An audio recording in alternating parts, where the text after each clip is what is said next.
une série d'images d'événements défile sur une vue panoramique de Montréal. Ami Télé était là. Je me trouve à la course Dead End, une course à obstacles au Mont Habitant à Saint-Sauveur où 3 athlètes en fauteuil roulant ont relevé le défi. En fait, ce qui va se passer, vous allez être dispatchés sur les 3.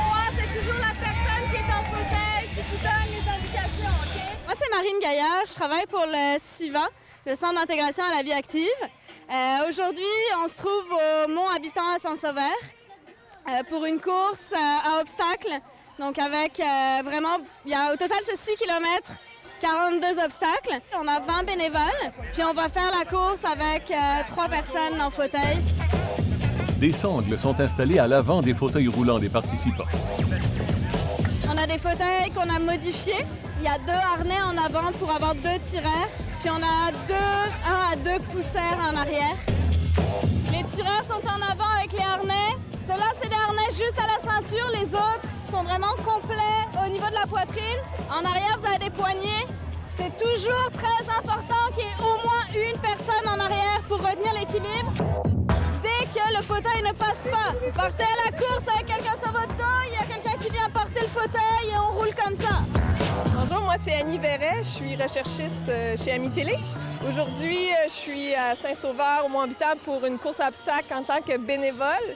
Je vais aider 3 personnes en fauteuil roulant à franchir des obstacles, comme par exemple un qu'on voit juste ici derrière, une grande palissade noire avec des gens qui courent pour la franchir. Derrière, on a une glissade d'eau, il y a vraiment toutes sortes d'obstacles. Les membres de l'équipe joignent leurs mains avant la course. Les participants en t-shirt bleu tirent les fauteuils pour gravir une pente, tandis que d'autres poussent à l'arrière. Je me présente Woody Lefort, je suis à la course Dead End. Puis oui, je suis une personne en fauteuil roulant. Je pensais que ça allait être un terrain plat. Je viens juste de savoir aujourd'hui qu'on monte, puis on redescend, puis on remonte. C'est quand même quelque chose pour moi. On n'a pas l'habitude de monter des montagnes à chaque samedi, alors pour moi, ça va faire du nouveau. Puis j'ai hâte de voir les obstacles. Les bénévoles portent le fauteuil en traversant une zone boueuse.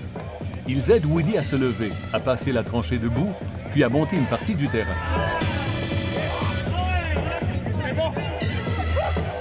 Woody se rassoit dans son fauteuil. Donc le but, c'est de permettre à des gens de vivre un dépassement de soi, quelque chose qui, à prime abord, semble complètement inaccessible pour des personnes en fauteuil roulant. J'ai une sensibilité à ça depuis que je travaille chez Ami Télé.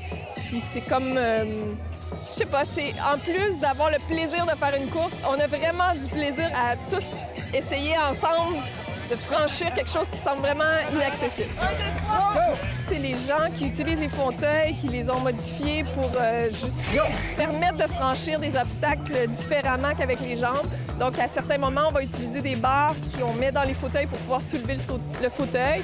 On a les harnais pour tirer dans les endroits plus difficiles. Woody et ses équipiers traversent les bois. Woody franchit un tronc affalé à la force de ses bras. Puis son équipe passe le fauteuil par-dessus l'obstacle.